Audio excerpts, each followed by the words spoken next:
Au nom de Dieu, gloire à Dieu, l'ange à Dieu. Que soit béni le Seigneur des cieux et de la terre, le Seigneur des jardins au coul des ruisseaux, le Seigneur des forêts, des vallées, des montagnes et tout ce qu'il y a de plus petit ou de plus grand. Alhamdulillah, des bois, des merveilles, bois et merveilles. Voilà ce que Dieu crée par son omnipotence, sa science, pour que l'homme considère ses bienfaits.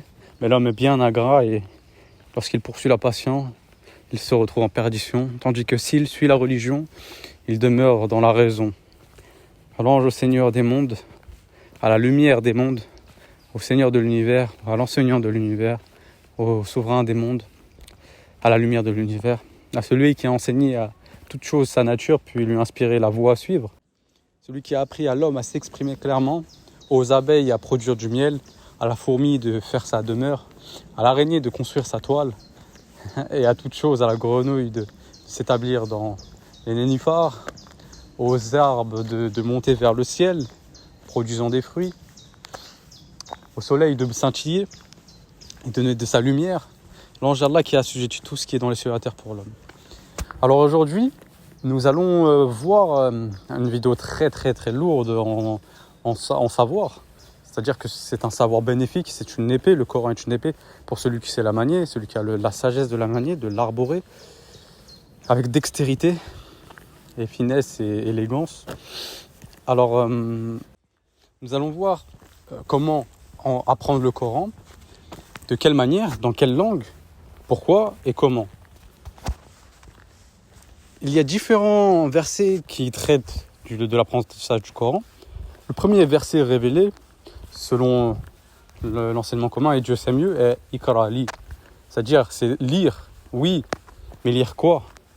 Tout simplement le Coran révélé à Mohammed par l'intermédiaire de l'ange Gabriel, par permission de notre Seigneur, pour sortir les gens des ténèbres à la lumière. C'est-à-dire, dès lors, si nous raisonnons et nous ne suivons pas n'importe qui, nous suivons seulement la peinture de Dieu, Allah et son messager, il n'y a qu'un livre, le Coran. Et il n'y a pas d'autre source que ce livre-là. En effet, dans la loi de Dieu, il y a toujours eu un seul livre révélé. C'est-à-dire auparavant, pour ceux qui suivaient la Torah, c'était les Juifs, ceux qui étaient judaïsés et qui se sont soumis, les Juifs qui avaient pour religion l'islam, l'Évangile pour les Nazaréens, ceux qui ont secouru Jésus, et le Coran pour les musulmans. Allah ne parle pas d'autres livres révélés révélés par des hommes. Il n'y a pas d'autres livres, il n'y a qu'un seul livre qui mène vers la droiture, c'est-à-dire le Coran. C'est un guide pour les pieux.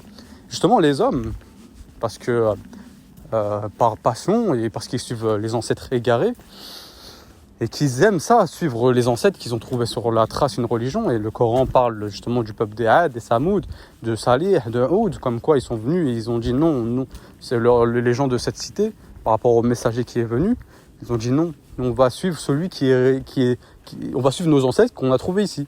Et comment l'idolâtrie est venue au monde ? Elle est venue tout simplement en faisant de fausses idoles, parce que les gens ont inventé cela pour se cimenter entre eux et avoir justement une passion commune. Mais au jour de la résurrection, ils renieront ce qu'ils associaient les uns les autres. Et l'association peut être envers une créature ou un homme, ou bien une statue de pierre, une image, voilà. Ça peut être avec tout. Ça peut être avec un prophète ou un ange ou un djinn. Allah nous dit dans la sourate Al-Imran, il ne vous a pas commandé pour prendre Seigneur, ange et prophète. Pourtant, beaucoup d'associateurs parmi les sectes musulmanes le font, prennent notre prophète comme un demi-dieu. C'est lourd de conséquences à dire, mais certains prient les hadiths, les récits, enseignent aux gens de prier sur le prophète un jour précis. Ils demandent l'intercession. Voilà, ils ont fait vraiment du prophète un culte. Or, le prophète dit que ce n'est qu'un homme, et nombreux sont les versets en question, qu'il n'a aucun pouvoir de nous guider. Au contraire, Allah dit, tu es chargé que de transmettre le Coran, la révélation, pour que les gens la suivent par la suite. Lui, il a fait son devoir, c'est à nous de faire notre devoir, de raisonner, d'étudier et de ne pas suivre les gens qui ne savent pas. Parmi les gens, beaucoup parlent de Dieu sans science, ni guidé, ni livre éclairant. Et lorsqu'on leur récite les versets, ils te traitent de fou, de possédé, d'égaré ou d'ignorant.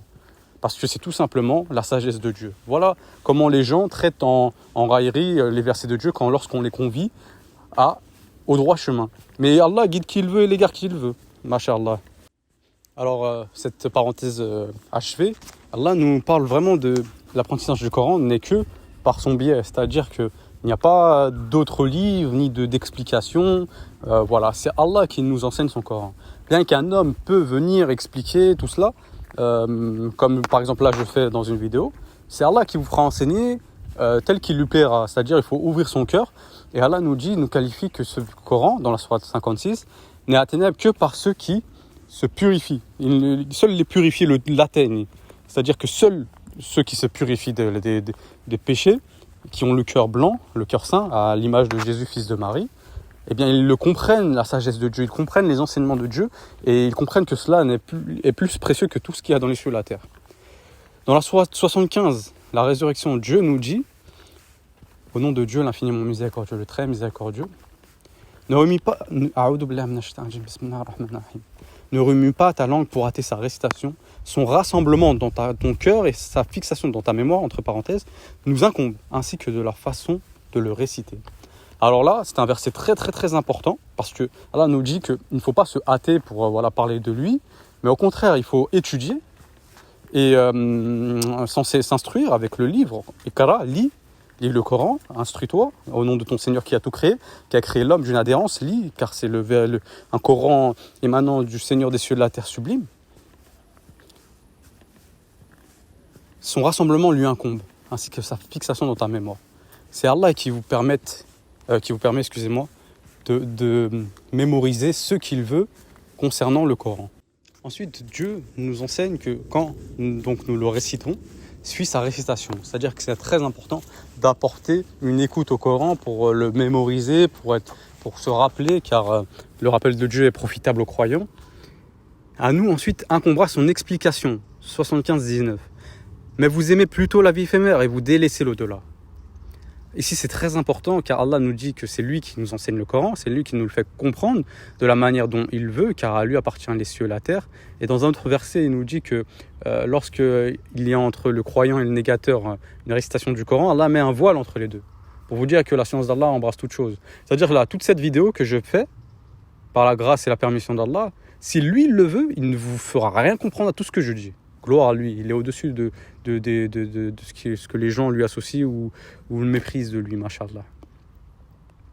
Mais vous aimez plutôt la vie éphémère. En gros, les gens délaissent la pureté, délaissent la soumission, délaissent la zakat, la salat, tout ce que Allah nous ordonne pour être ce qu'il veut que l'homme soit. C'est-à-dire, il veut qu'il soit miséricordieux, fort, vaillant, chevaleresque, fort, pardonneur, lumineux. Pour cette ici-bas qui est éphémère et qui périra sauf la face de Dieu. Et vous délaissez l'au-delà. La vie dernière est meilleure que la vie présente. Ici, c'est un moyen de se rapprocher du Très-Haut. Ici, c'est un moyen, c'est une épreuve, c'est un lieu pour déterminer notre prochaine demeure, soit l'enfer, soit le paradis. Tout le monde connaît cette dualité de l'enfer et du paradis, mais beaucoup de gens la méprisent au profit de cette ici-bas. Beaucoup de gens vendent leurs âmes pour l'ici-bas, et beaucoup de gens les suivent pour cet ici-bas. Alors qu'ils ne gagneront rien, mais si ce n'est une fausse de l'enfer. Allah nous dit dans la sourate 2, au verset 106, si nous abrogeons un verset quelconque ou que nous le fassions oublier, nous en apportons un meilleur ou un semblable. Ne sais-tu pas qu'Allah est omnipotent? En gros, mashallah, Allah nous qualifie le Coran comme un livre dont les versets se répètent et dont les pauvres frémissent à son écoute. Et qui se ressemblent, qui sont semblables, comme deux cours d'eau. Et justement, souvent, il y a des versets qui sont plus mémorisés que d'autres.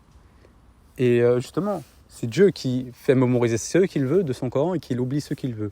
Beaucoup apprennent le Coran par cœur. Voilà, aujourd'hui, c'est ça que je blâme un peu à la communauté musulmane.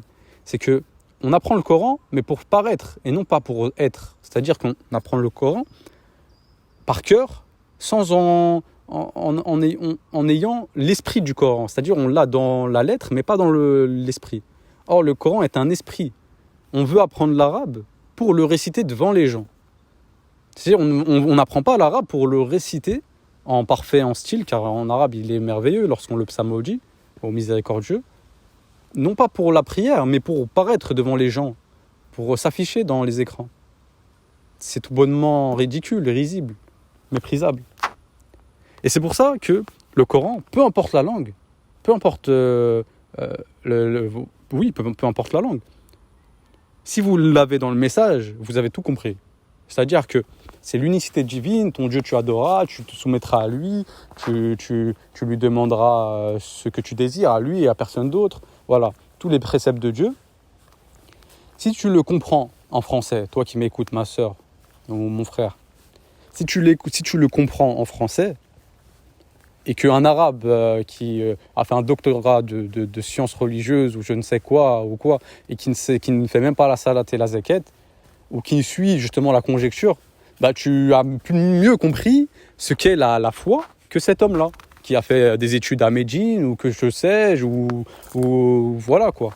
Ce qui compte vraiment, ce n'est pas suivre les hommes, mais suivre Dieu. Et Dieu nous dit que peu importe, le Coran a été révélé en langue arabe, seulement pour que, si les gens qui étaient, les Quraysh, les tribus qui étaient là, si ça serait un Français, ils ont dit quoi? Un Coran en langue arabe, alors avec un nom arabe, ce n'est pas raisonnable. Enfin, le Coran en nom arabe chez un arabe. Et justement, Allah n'envoie que des avertisseurs avec la langue de son peuple. Les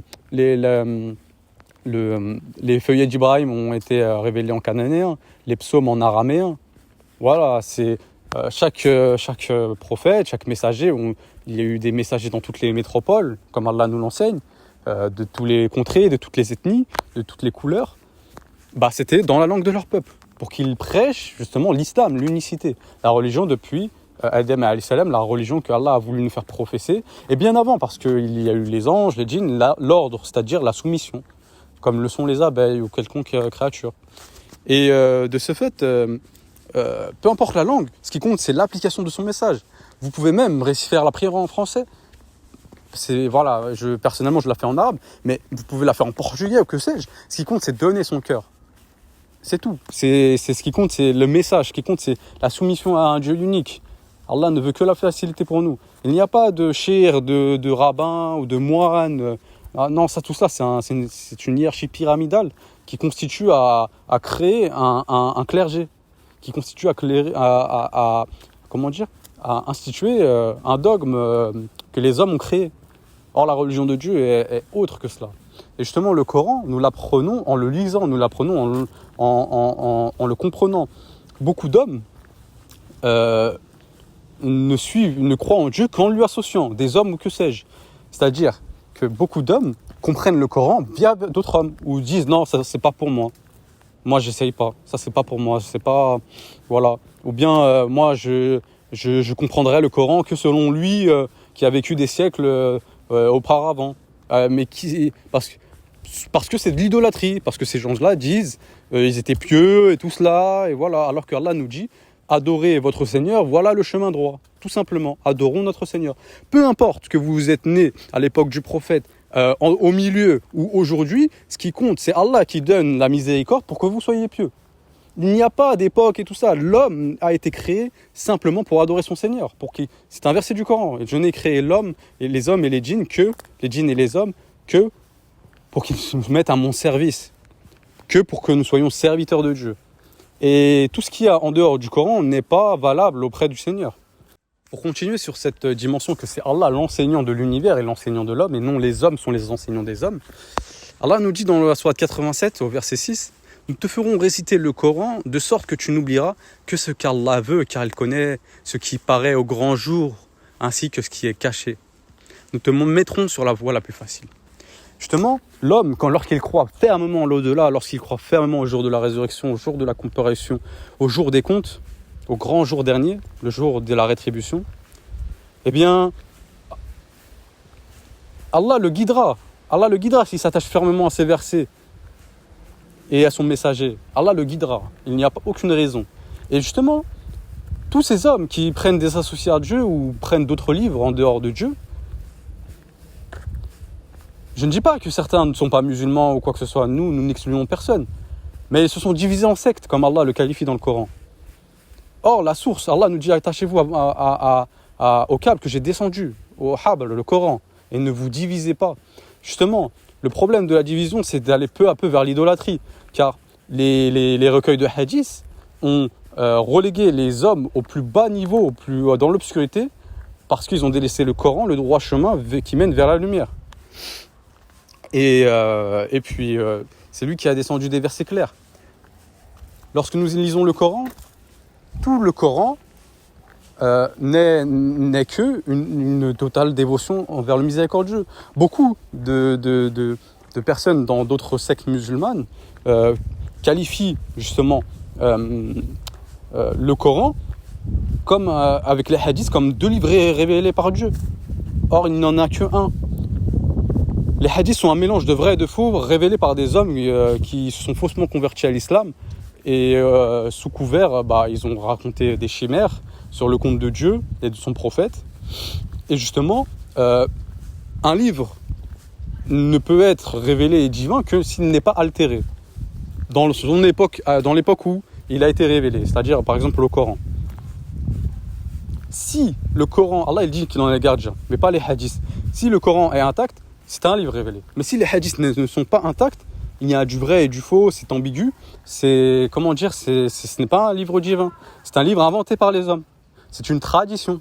Or, le Seigneur dit, par rapport aux traditions et tout cela, que ça n'a emmené que les hommes en perdition, vers l'association, vers les choses, voilà. Et lorsqu'on prend le Coran comme référent, comme bouclier, comme épée, on distingue 2 religions à part entière, dans plusieurs registres, dans la prière, qui ne sont pas au même nombre, dans la zakat, qui n'est pas pareil. Le Coran invite à donner en tout temps, les hadiths à une période prédéterminée. Voilà, sur plein de registres, sur beaucoup c'est une religion à part entière. Sans parler aussi des contradictions entre les hadiths et le Coran, sans parler de bon nombre de sujets. Pour ceux qui croient fermement en Dieu et qui recherchent sa face, le constat est clair. L'étude du Coran seule est une prescription. Et Dieu nous dit dans la sourate 20, au verset 114, exalté soit Dieu, le souverain, le vrai, ne te hâte pas en ce qui concerne la récitation, en ce qui concerne le Coran, avant que ne soit achevée sa révélation, et dis mon Seigneur accroît mon savoir. Au verset 6, verset 105, il nous dit « C'est ainsi que nous expliquons les versets et afin qu'ils disent « Tu as étudié » et afin de l'exposer clairement à des gens qui savent. » Finalement, nous n'avertissons que ceux qui suivent le Coran, que ceux qui veulent savoir, qui cherchent, qui craignent leur Seigneur. Alors, au verset 79 de la sourate 3, Allah nous dit « Il ne conviendrait pas à un être humain qu'Allah a donné le livre, la compréhension et la prophétie de dire, on cite aux gens, soyez mes adorateurs à l'exception d'Allah. Mais au contraire, il devra dire, devenez des savants, obéissons au Seigneur puisque vous enseignez le livre et vous l'étudiez.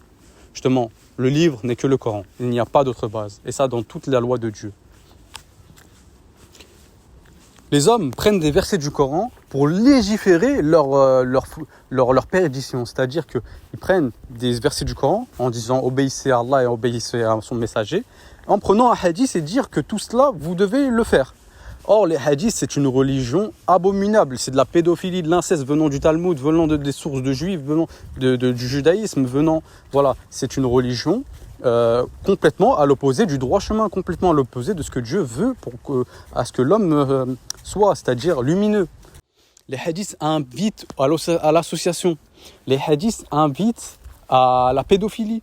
Combien de femmes se sont fait violer en étant mineures et que les gens ont dit non, c'est normal parce qu'ils ne raisonnent pas. Combien de femmes ont été tuées à cause de l'adultère? Certes, elles ont péché, mais qui d'entre nous n'est pas pécheur? Allah, elle dit que c'est lui qui pardonne. Mais les hadiths disent tuer la femme qui a adultère.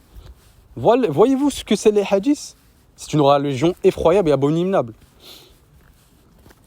Je me désavoue de tout recueil de hadiths et je ne suis que le Seigneur de l'univers, la peinture de Dieu.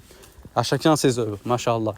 Chacun fera son constat. Je mettrai les différents liens pour que vous puissiez comprendre que nous sommes simplement musulmans, non pas chiites, sunnites, malikites ou quoi que sais-je, mais simplement musulmans. Notre religion est l'islam, notre voie est celle d'Abraham, c'est-à-dire la soumission pleine en Dieu que Dieu a révélée aux prophètes, et notre Seigneur est Allah, tout simplement.